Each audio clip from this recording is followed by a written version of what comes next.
내 주변이 행복한 사람들로 채워지게 되면 난 이미 행복에 물들게 되어 있어요. 내 주변을 부자로 다 채우게 되면 난 이미 부자로 물들게 되어 있어요. 비교라는 것은 생존 본능이에요. 그래서 나도 모르게 비교를 하게 되어 있어요. 그래서 비교를 하지 말라라는 말은 우리의 본능에 거스르는 거기 때문에 숨을 쉬지 말라라는 거와 똑같은 거예요. 비교를 참게 되면 본능에 어긋나기 때문에 괴로워져요. 그래서 비교라는 것은 억눌러도 안 되고 비교를 따라도 안 돼. 그럼 어떻게 해야 되냐? 제3의 길이 있어요. 그게 뭐냐면 우리나라가 절대적인 빈곤은 벗어났잖아요. 근데 생각보다 행복하지 않은 사람의 비율이 좀 높은 것 같아요. 근데 그 원인은 저는 상대적인 비교라고 보고 있거든요. SNS도 정말 많이 활성화되고 사람들의 일상을 좀 들여다볼 수 있게 됐는데 혹시 이런 비교로부터 벗어나는 방법들이 좀 있을까요? 없어요. 없어요. 비교는 본능이에요. 그럼 작가님도 저도 비교를 하죠.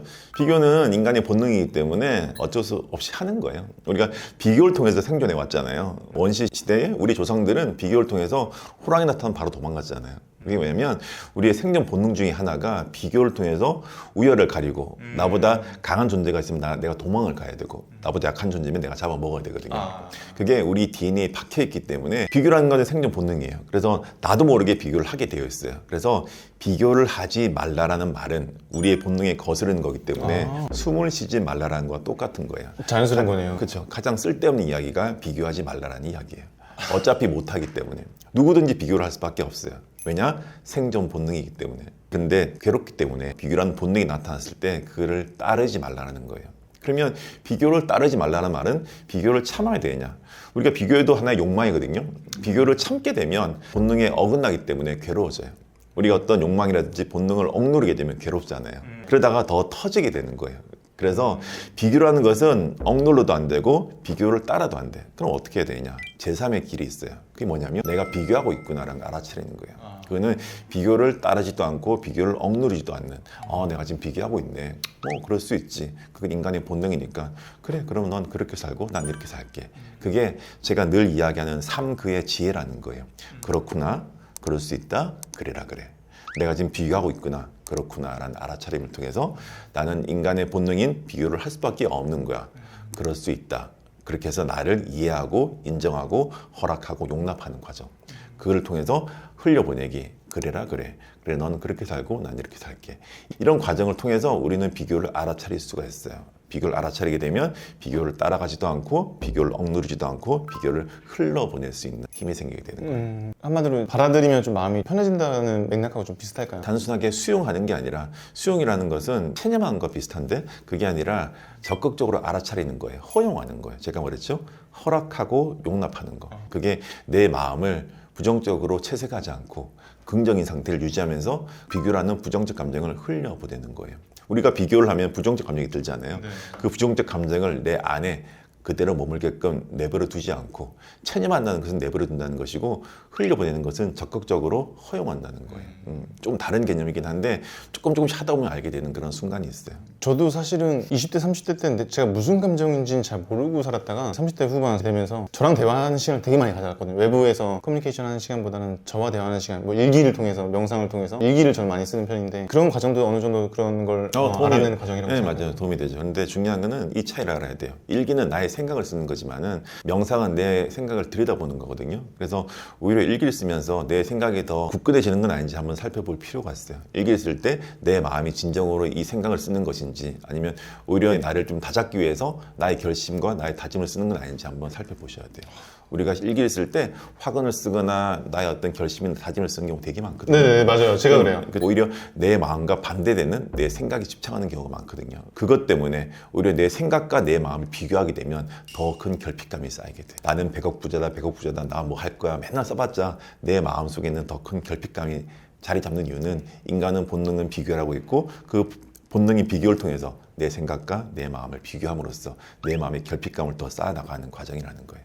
이거를 아는 사람과 모르는 사람은 인생의 방향이 완전히 달라지게 되어 있어요. 너무 어렵나? 아니요. 근데 저는 작가님의 생각들을 굉장히 쫓으려고 좀 많이 노력해왔거든요. 바이브 책부터 시작해서 유튜브부터 항상 책 나올 때마다 항상 저희 독서 모임에도 한번 초대해서 강연도 맞아요. 네. 조금 저는 이해될 것 같아요. 근데 구독자분들은 생소한 개념일 수 있을 것 같거든요. 혹시 작가님만의 그런 좀 실천 방법, 영상 방법 이런 것들이 좀 있을까요? 알아차릴 수 있는. 팁을 하나 드리자면 우리가 비교를 통해서 내 마음에 계속 결핍감을 쌓는 경우가 많아요. 왜냐하면 우리는 비교를 할 때 서울역에 있는 노숙자와 나를 비교하지 않아요. 맞아요. 한 번도 해본 적 없잖아요. 항상 나보다 높은 사람과 나를 비교한단 말이에요. 그러면 비교의 어떤 도구가 뭐냐? 나의 결핍감이에요.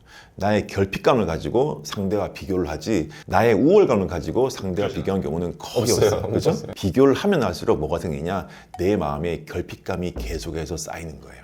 왜? 그 결핍을 계속 인식하기 때문에. 그러면 계속 비교를 하다 보면 나는 가진 게 없어라는 생각을 너무 많이 하게 돼요.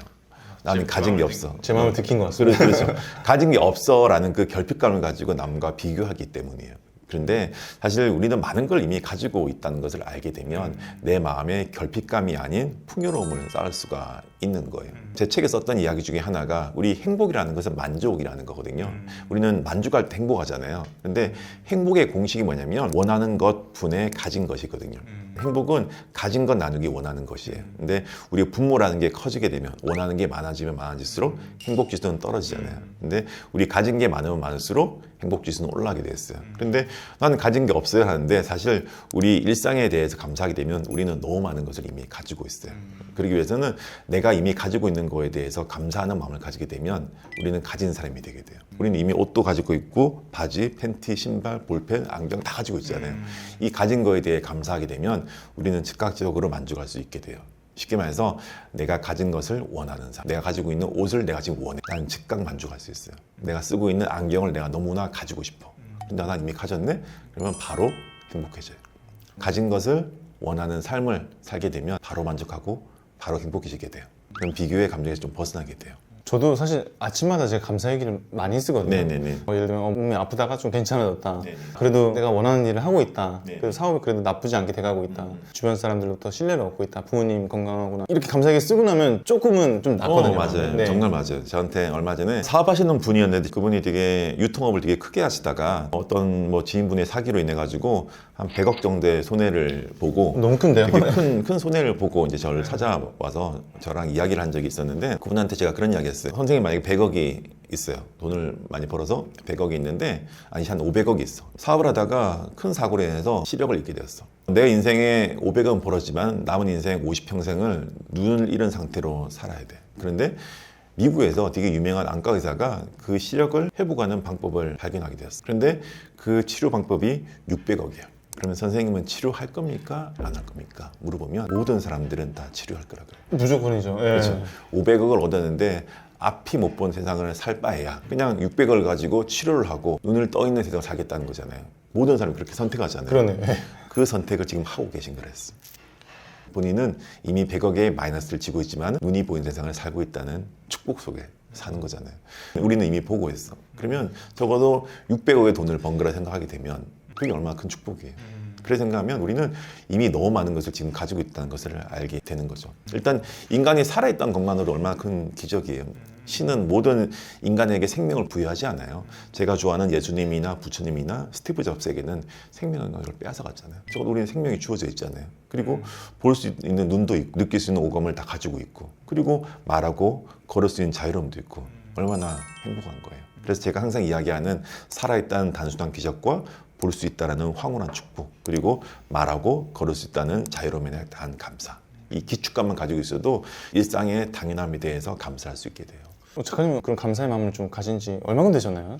저는 삼가하는 삶을 감사하고 감탄하고 감동하는 그런 삶을 되게 어릴 때부터 했어요. 왜냐면 전 어릴 때 돈이 없었는데 항상 성당에서 기부하고 헌금했거든요. 그런데 저희 엄마가 항상 그랬어요. 아들 부자가 되려면 성당에 헌금을 많이 해야 돼. 기부하고 헌금을 내고 나누고 베푸는 게 부자의 권리이자 의무라 배웠어요. 그런데 우리는 봐. 어린 시절부터 우리가 성당에 헌금하잖아. 그럼 우리는 이미 부자가 될 권리를 누리고 있기 때문에 우리는 부자가 될 거야. 그 말을 제가 어릴 때 들었거든요. 그게 어릴 때 제한테 각인되어 있는 강력한 무의식이었어요. 그러다 보니까 아 많이 나누고 베풀면 내가 부자가 되겠구나라는 걸 알게 되었어요.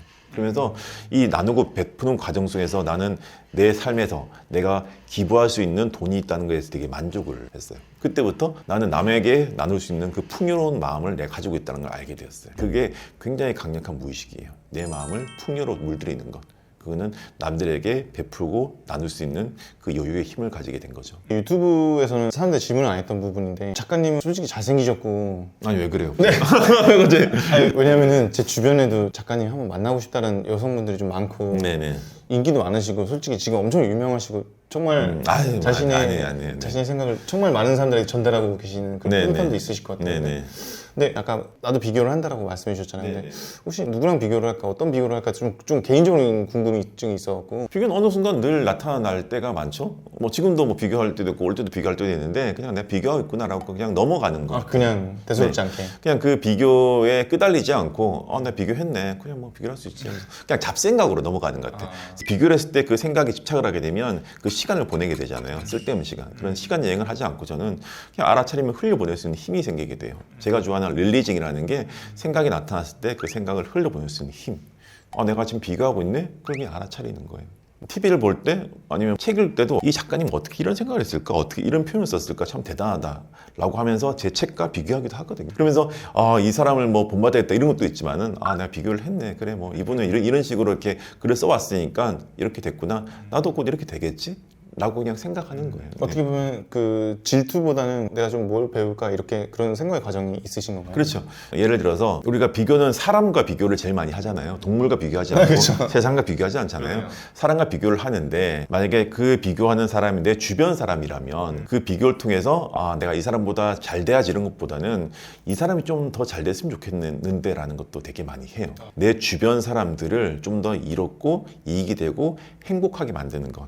그게 뭐냐면 내 주변을 행복과 풍요로 채우는 거예요. 저는 제 주변 배경이 한잣집이라든지 뭐 초가집이라든지 뭐 반지하 빌라 이런 게 어릴 때 저의 배경이었거든요. 지금은 제 인생의 배경이 뭐 하이엔드 아파트라든지 뭐 주상복합이라든지 뭐 좋은 차라든지 이런 것들이 제 주변에 많았으면 좋겠다는 생각을 많이 해요. 그런 사람들 보면 되게 비교하면서 되게 억울해하고 뭐 그런 시기 질투를 하는데 저는 오히려 반대예요. 제 주변이 좀 화려하고 멋진 그런 배경으로 채워졌으면 하는 게 있어요. 우리 사진 찍을 때 단체 사진이 뭐예요? 단체 사진은 사람들을 배경으로 하는 나의 독사진이잖아요. 그렇잖아요. 다른 사람들은 중요하지 않아. 단체 사진 찍었을 때 내가 예쁘게 나오면 좋은 사진이고 내가 안 예쁘게 나오면 좋지 않은 사진이잖아요. 그 이유는 단체 사진은 타인을 배경으로 하는 독사진이 단체 사진이잖아요. 다 그렇게 생각하잖아요. 인생도 그렇게 살았으면 좋겠어. 다른 사람은 나의 배경이다 생각하면 내 배경이 좀 좋은 것들로 채워져 있으면 좋겠다는 생각을 해요. 그리고 내 주변이 행복한 사람들로 채워지게 되면 난 이미 행복에 물들게 되어 있어요. 내 주변을 부자로 다 채우게 되면 난 이미 부자로 물들게 되어 있어요. 내 주변 사람들을 이득이 되게 해주고 이롭게 해주면 난 이미 그 사람들과 함께 하면서 그 사람들도 나에게 이득을 주게 되는 그게 바로 자리 이타의 삶이라는 거예요. 타인을 이롭게 하는 거와 날 이롭게 하는 것은 같다라는 말이에요. 남과 비교하지 말고 타인을 배경하는 삶이라는 거예요. 되게 어려운 개념 같은데 계속 듣다 보면 무슨 말인지 알게 될 거예요. 네, 저는 이해할 수 있습니다. 왜냐면 제가 작가님 팬이기 때문에 혹시나 좀 이해 덜 가시는 분 있으면 2번 돌려서 조회수 한 번 더 올려주시면 감사하겠습니다. 방황하고 불안한 2030 분들이 있다면 혹시 마지막으로 좀 해주고 싶은 이야기가 있으실까요? 만족하는 삶을 사는 게 여러분 굉장히 중요해요. 그런데 만족하면서 사세요 그러면 어떤 생각을 하냐면 그러면 나 여기서 그냥 체념하고 그렇죠. 그렇게 포기하고 안주하는 삶을 산다고 생각하는데 전혀 다른 개념이에요. 만족하는 삶은 뭐냐면 체념하고 안주하는 삶이 아니라 자족하고 성장하는 삶이에요. 나 스스로 만족을 한다는 것은 내가 어떤 계획을 세우고 내가 어떤 생각을 통해서 내가 어떤 성장과 성취감을 이뤘어. 그러면 만족하게 되잖아요. 예를 들어서 내가 서울대를 가고 싶어. 그래서 내가 오늘 언어 영역을 요만큼 공부했는데 공부를 하다 보니까 이만큼 성적이 올랐어. 그리고 공부법을 바꿔가지고 이렇게 보니까 더 많이 올라가네. 그러면 이 성적에 대해서 난 만족을 하게 돼요. 그러면 그게 뭐가 되냐면 그걸 우리가 내적 동기라고 그래요. 내가 어떤 생각과 계획을 통해서 나의 성취감을 얻게 되는 것을 우리가 내적 동기라 그러고 그 내적 동기가 좋아지게 되면 자율적 성취감이라는 게 생겨요. 그런데 이 자율적 성취감이 생길 때 뭘 하게 되냐면 우리는 자기 조절력이 좋아지게 돼. 나 스스로 뭔가를 이루다 보니까 나 그러면 오늘 게임하지 않고 공부를 해야지. 시간에 대한 자기 조절력이 생기게 돼요. 공부하니까 내가 이만큼 좋아지게 되네. 나 책 읽으니까 이만큼 좋아지게 되네. 그러면 뭐 다른 걸 좀 줄이고 내 시간에 대한 자기 조절력이 좋아지게 돼요. 그러면 자기 시간에 대한 자기 조절력이 좋아지게 되면 한 과제에 대한 과제 지속력이 좋아지게 돼요. 그걸 뭐라 그러냐면 노력이라 그래요. 과제 지속력을 노력이라 그러는데 노력을 해야지만이 우리가 뭔가를 이룰 수 있게 돼요. 대부분 우리 학부형들이 그러잖아요. 우리 애는 머리는 좋은데 노력을 안 해요. 네. 근데 이 노력이라는 것은 의지의 문제가 아니에요. 노력이라는 게 의지를 스스로 일으킨다고 노력하는 게 아니라 노력은 능력이에요. 과제 지속력을 노력이라고 그래요. 근데 과제 지속력이 좋아지려면 아까 말씀드린 자기 조절력이 좋아져야 되고 이 자기 조절력이 좋아지려면 자율적 성취감이 있어야 되고 이 자율적 성취감의 근원은 내적 동기라는 거고 이 내적 동기의 전제가 만족감이라는 거예요. 그래서 이런 과정을 통해서 내가 선순환을 일으키게 되면 내가 점점 성장하고 이 성장 속에서 성취가 이루어지는 것이지 성취라는 건 단순히 결과를 말하는 게 아니거든요. 결과로 올라가는 또 다른 결과인 과정에서 느껴지는 성장을 우리가 성취라 그러는데 그 성취를 느끼기 위해서는 반드시 만족이라는 과정이 필요한 거예요. 그래서 그 만족을 하려면 여러분들이 지금까지 해왔던 거 너무나 잘하고 있다라는 스스로에 대한 알미 필요해요. 그래서 난 너무 잘하고 있고 이미 성장하고 있고 내가 가진 것에 이렇게 많다는 것에 만족을 하다 보면 그 만족이 또 다른 성취의 원동력, 내적 동기가 된다는 것을 아셨으면 좋겠어요. 그러니 여러분 이미 충분히 잘하고 있습니다. 그걸 아셨으면 좋겠어요.